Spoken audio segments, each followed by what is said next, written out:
옛날 한나그네가 밤중에 길을 가다 갑자기 소피가 마려운 것이었다. 나그네는 마침 길가에 있던 허름한 묘지 하나를 발견하게 되는데 아이고, 이러다가 지리겠네. 지리겠소. 그리하여 나그네는 묘지 위에다가 시원하게 소피를 보게 되었다. 아이고, 이제야 살겠네. 누구 무덤인지 모르겠지만 내 실례했소. 그리고 그날 밤 나그네는 허름한 빈 집을 발견하고 거기서 잠자리에 들게 되었다. 그런데 나그네의 꿈속에 한 여인이 나타나게 되는데 선비님 고맙습니다. 정말 고맙습니다. 댁은 누구시오? 저는 남정네 손 한번 못 잡아보고 이승을 떠난 처녀의 원혼입니다. 오늘 선비님이 가지고 있는 귀한 양반의 거시기를 보게 되었습니다. 이제 이승에 가지고 있던 한이 풀리게 되어 저는 저승으로 갈 수 있게 되었습니다. 하긴 내 물건이 좀 실하긴 하지. 선비가 무심코 소피를 갈겼던 곳이 마침 처녀의 무덤이었던 것이었다. 저는 남자를 모른 채 불의의 사고로 이승을 떠난 한 맺힌 여인의 원기가 되었습니다. 그래서 그 억울함에 저승으로 가지 못하고 구천을 떠돌았는데 선비님의 무심결한 행동이 저의 영혼을 달래준 것이었습니다. 그렇소이까. 그거 참 다행이구려. 그런데 선비님, 원래 남자의 그것은 애나 어른이나 다 똑같은 것입니까? 아니, 그건 또 무슨 소리요? 선비님의 그것이 5살 때 본 제 동생의 그것의 크기와 너무 비슷해서 그렇습니다. 그 후로 처녀의 영혼은 종종 사내에게 나타났고 처녀의 영혼이 시키는 대로 하여 사내는 과거 시험에 급제하였다고 한다.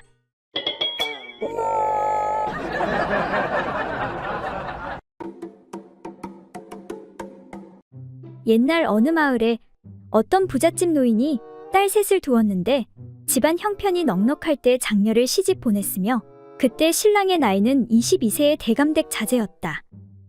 그 후 가세가 급격히 기울어져 딸이 혼인할 길이 없게 되었다가 둘째 딸이 어렵사리 나이 많은 노총각 하나를 구해 신랑을 맞이하게 되니 그 신랑의 나이는 40세 되는 선비였다. 그리고 시간이 더 흐르고 나서 집안 형편이 더욱 어려워져 모든 재산을 날리고 그 많던 종들도 다 떠나고 겨우 하나만 남게 되었다. 그리하여 셋째 딸은 겨우겨우 호라비 하나를 신랑으로 맞이하게 되었는데 그 신랑의 나이는 50세가 넘은 양반이었다. 그러던 어느 날 세 딸이 친정에 모일 기회가 생겨 조용히 얘기를 나누고 있었는데 이런저런 이야기를 하던 중 각자 자기 신랑의 물건에 대한 이야기가 나오게 되었다. 먼저 22세 사내와 결혼한 장녀가 말하기를 우리 신랑의 물건에는 빳빳한 침이 있더라. 육침이. 그러자 40세 부록과 결혼한 둘째 딸이 답하기로 우리 신랑의 물건에는 힘줄 같은 것이 있는 것 같았어요. 라고 말하였다. 그러자 50세 지천명과 결혼한 셋째 딸이 말하는데 글쎄, 우리 신랑은 침도 힘줄도 아니고 다만 힘 없는 껍데기와 부드러운 고기뿐이던데요. 라고 하는 것이었다. 그때 우연히 세 딸들의 그 말을 엿들은 노인이 크게 한숨을 쉬고는 중얼거리며 말하였다. 우리 집안 사정이 낭패를 보아 둘째와 셋째가 육침의 맛을 보지 못하니 그것이 한스럽구나. 정말 한스럽도다. 그때 그 집에 하나 남은 종인 떡새가 노인을 위로하며 말했다. 주인어른, 너무 자책하지 마십시오. 이미 세 아씨 모두 빳빳한 육침을 질리도록 맛보았습니다요.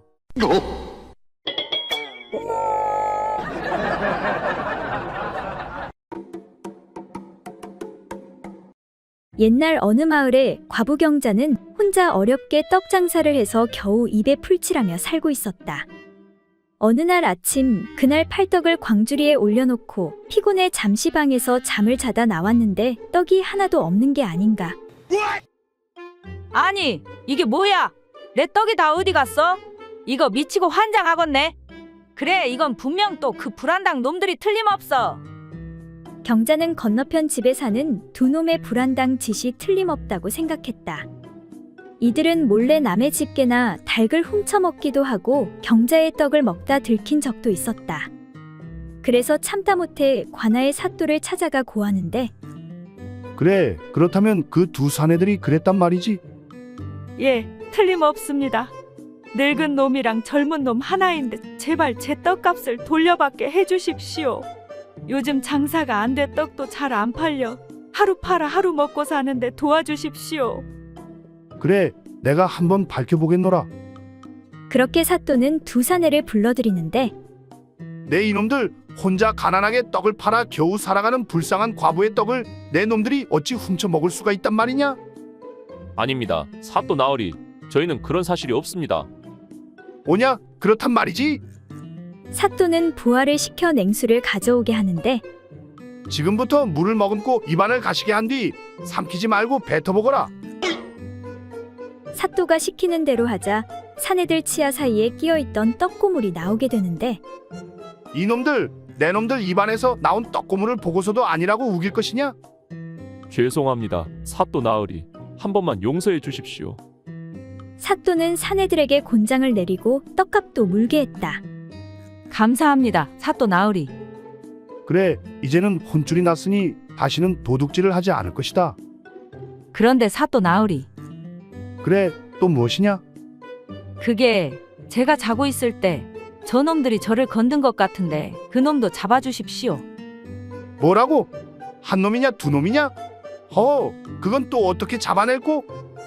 고민하는 사또에게 경자가 그건 방법이 있사옵니다. 그래, 무엇이냐? 분명 늙은 놈이 범인이니 그 놈을 옥에 가두어 다시는 나오지 못하게 해주십시오. 뭐라? 그렇단 말이지. 그 증거는 무엇이냐? 제 말이 증거이옵니다. 하여튼 무조건 늙은 놈이 범인이고 젊은 놈은 죄가 없으니 그냥 풀어주십시오. 그렇게 경자가 때를 쓰니 사또는 하는 수 없이 늙은이만 옥에 가두었다고 한다.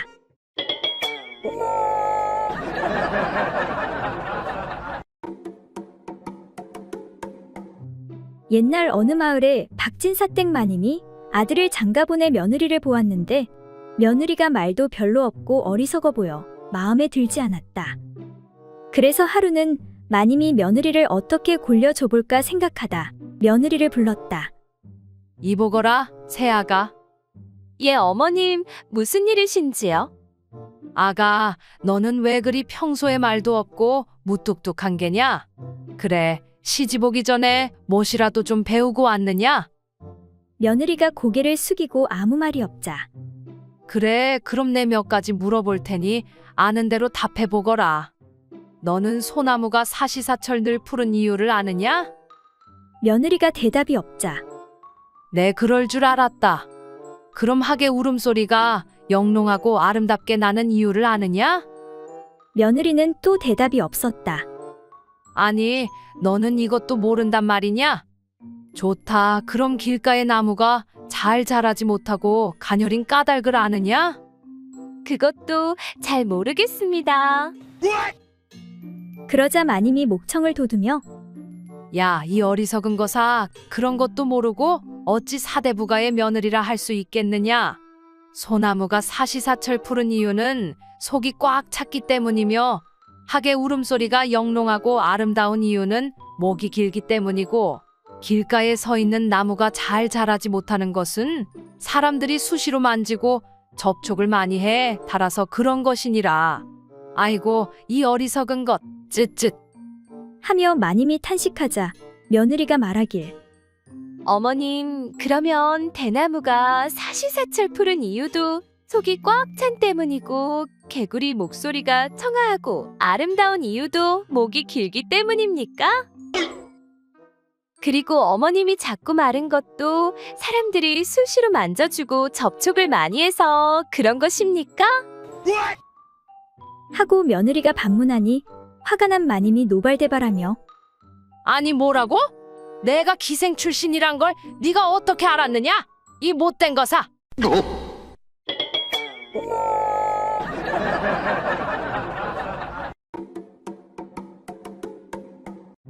옛날 어느 마을에 여자는 모두 죽고 남자들만 사는 집이 있었는데 식구들이 하나같이 약간 모자랐다.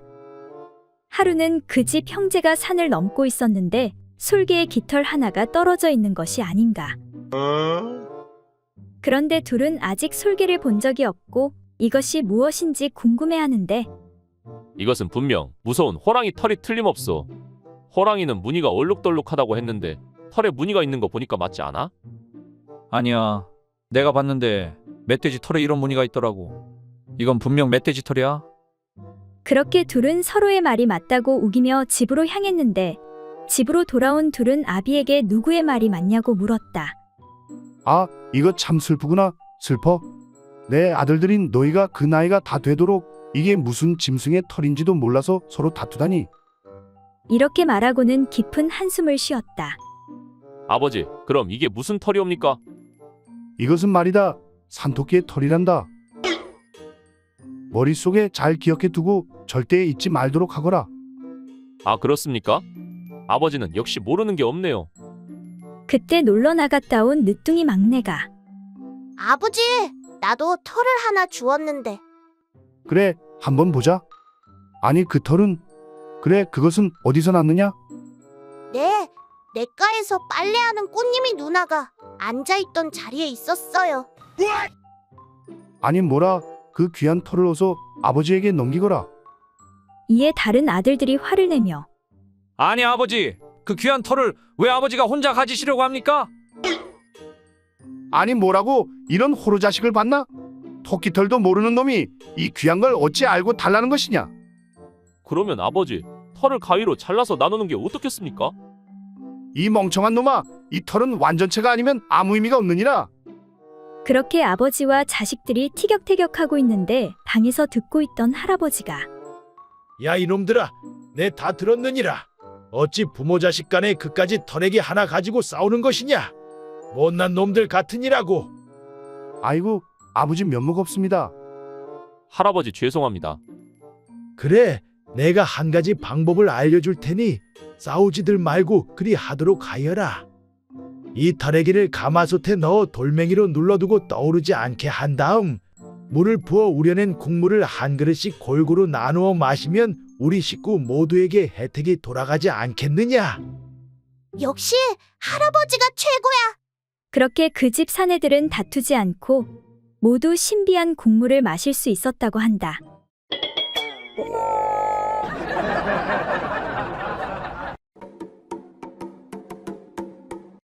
옛날 아주 더운 어느 여름날 옷을 벗고 낮잠을 자고 있는 아버지의 그것을 딸아이가 보고 말았다. 궁금한 딸아이가 어머니에게 어머니, 저한테는 없는 아버지한테 달려있는 저것이 뭐예요? 하고 묻자 난감한 어머니가 얼떨결에 대답하기를 저것은 저것은 말이지 창자라는 거다. 창자. 그 뒤로 10수년이 지난 후 딸은 몰락한 가난한 양반집으로 시집을 가게 되었다. 그리고 시집 간 지 1년이 지난 어느 날 딸이 수척해진 얼굴로 친정에 찾아왔다. 어머니는 반갑기도 하고 걱정도 되어 딸에게 물었다. 그래, 시가 떼기 가난한 살림이라 여러 가지 어려운 게 많지. 하며 걱정하며 물었다. 그러자 딸이 대답하길 어머니, 걱정하지 마세요. 이번에 서방님이 과거에 급제하여 이제 집안이 먹고 살만해졌어요. 그래, 그거 정말 다행이구나. 군뱅이도 구르는 재주가 있다더니. 그런데 얘야, 근데 너의 표정은 왜 그리 어두운 것이냐? 하고 어머니가 물으니 딸이 한숨을 쉬며 대답하길 집구석이 먹고 살만해지면 뭐 하겠어요? 서방님의 창자가 하도 시원찮아서 행복하지가 않아요.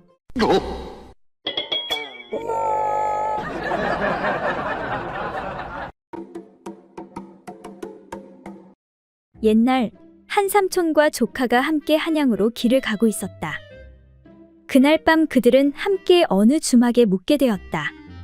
주인장, 밤이 늦어 그러니 오늘은 여기서 하룻밤 묵고 가야 되겠소. 잘 오셨습니다요. 마침 우리 부부가 쓰는 방 옆에 빈 방이 하나 남았는데 거기를 쓰시면 될 것 같습니다. 그런데 밤이 깊어지도록 조카는 잠을 이루지 못하고 있었는데 그때 옆방에서 주막 주인 부부가 갖가지 재주를 쓰면서 격렬하게 정을 나누기 시작하였다. 조카는 그 소리를 들으며 손으로 삼촌을 잡아 흔들었으나 삼촌은 깊은 잠에 빠져 깨어나지 못하였다. 이튿날 조카가 삼촌에게 삼촌, 간밤에 이러이러한 재미있는 일이 있어서 혼자 들었어요. 아니 뭐야? 그럼 왜 나를 깨워서 함께 듣지 않았느냐? 하고 묻자 조카가 그 말에 그럴 리가 있습니까? 아무리 흔들어도 삼촌이 일어나지를 않았어요. 하고 말하자 삼촌은 길게 한숨을 내쉬면서 주막집 여주인 미모가 상당하던데 아쉽다 아쉬워.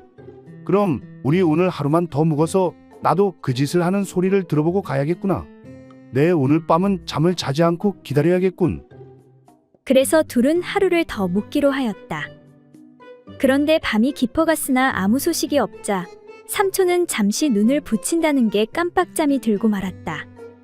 마침 이때 옆방에서 주인 부부가 정을 나누는 소리가 나는 것이었다. 이에 조카가 삼촌을 흔들며 삼촌, 삼촌, 얼른 일어나 보세요. 주막 부부가 일을 시작했어요. 그러자 삼촌은 잠결에 정신을 차리지 못하고 큰 소리로 뭐라고? 주인 부부가 그 일을 정말 시작했단 말이냐? 아이고, 우리 때문에 손님들이 잠을 못 자니 이제 그만하고 잡시다.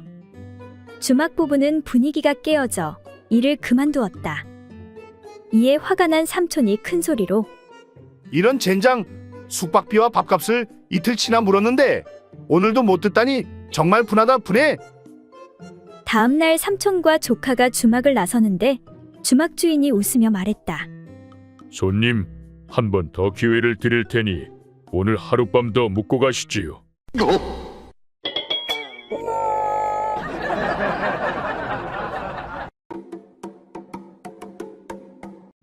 옛날 어느 고을에 한 과부가 여종과 함께 농사를 지으며 살고 있었다.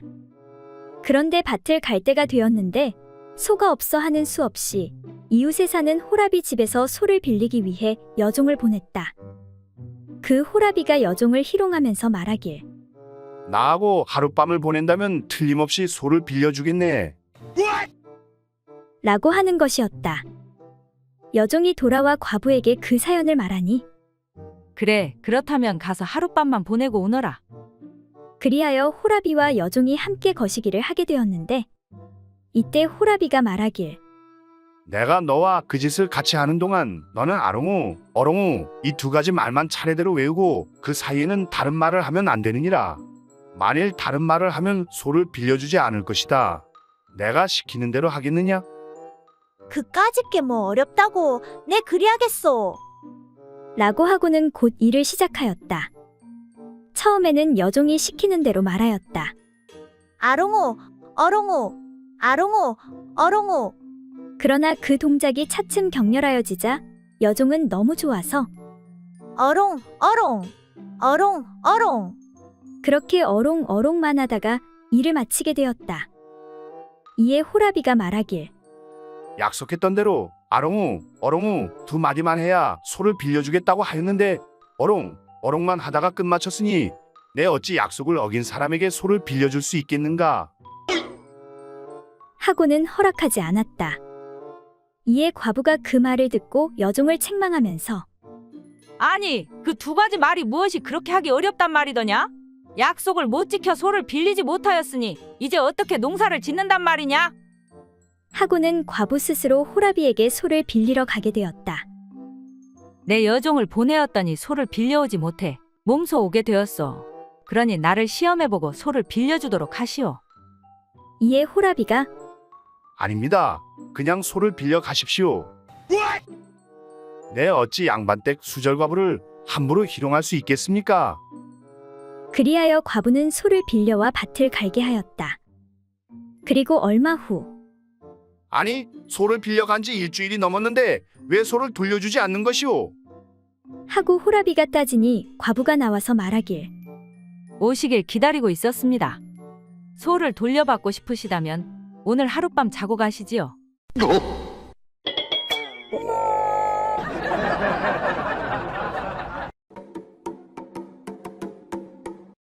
옛날 어느 마을에 여러 명의 촌사람이 각자의 밭에서 김을 메고 있었다.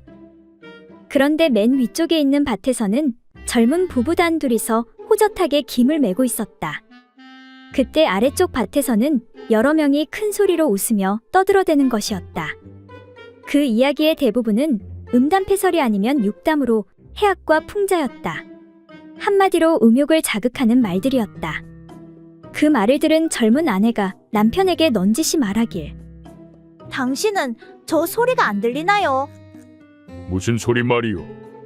이 길고 긴 한여름에 피곤과 졸음을 잊고 일을 하기에는 저보다 더 좋은 일이 없지요. 허허, 글쎄. 헌데 당신은 왜 그렇게 입을 봉하고 있는 거예요? 아침을 자시지 않았나요? 아니면 기운이 없으신가요? 어서 한마디 농담이라도 해보세요. 아무리 온종일 헛된 수작만 해봐야 혀끝만 아프고 헛된 수고만 할 뿐이오. 아니, 그러면요? 나야말로 황혼이 지나면 집으로 돌아가 그 길로 말이 아닌 실제로 행할 것이오. 에그머니나. 그런 다음 서로 격동하는 소리가 소 9마리가 진흙을 밟는 것과 같이 행한 후에야 우리 둘이 모두 만족할 것이오. 남편의 말에 아내는 호미를 내던지고 가서 남편의 등을 어루만지며 감탄하길. 당신에게는 실로 대적할 수가 없구려? 천하의 무적이세요. 천하무적. 그렇게 날이 저물어 부부는 집으로 가게 되었다. 아이고, 이 웬수야. 소 9마리는커녕 병아리 1마리보다 못하니 내가 못 산다 못 살아.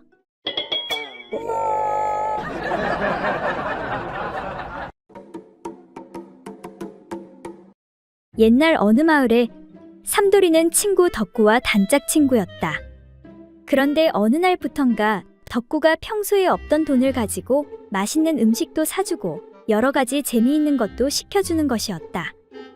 그래서 삼돌이는 덕구에게 어찌된 일인지 물었다. 덕구야, 너 어디서 맨날 돈이 그렇게 나는 거야? 너한테만 알려줄게. 어른들한테는 비밀이 있거든. 그걸 이용하면 돈을 쉽게 얻을 수 있어. 이에 삼돌이는 이를 얼른 시험해 보기로 했다. 먼저 엄마에게 가서 말했다.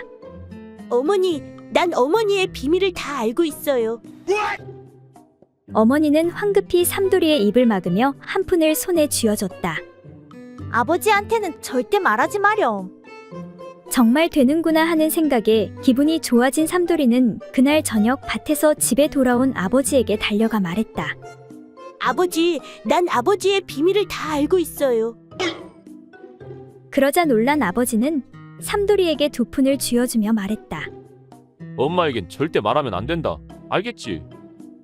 그 다음날 오전 문 앞에 종종 찾아오는 스님이 서 있었다. 이에 삼돌이는 스님에게 가서 말했다. 스님, 난 스님의 비밀을 다 알고 있어요. 이 말을 들은 스님은 눈물을 글썽이며 그렇구나 삼돌아. 다 알게 되었구나. 사실은 내가 네 아빠란다. 자, 어서 아빠에게 와서 안기렴. 이에 삼돌이가 넙죽 절을 하며 말하길. 내가 엄마 뱃속에 있을 때 밤마다 들어와 하얀 젖을 준 대머리가 바로 스님이셨군요.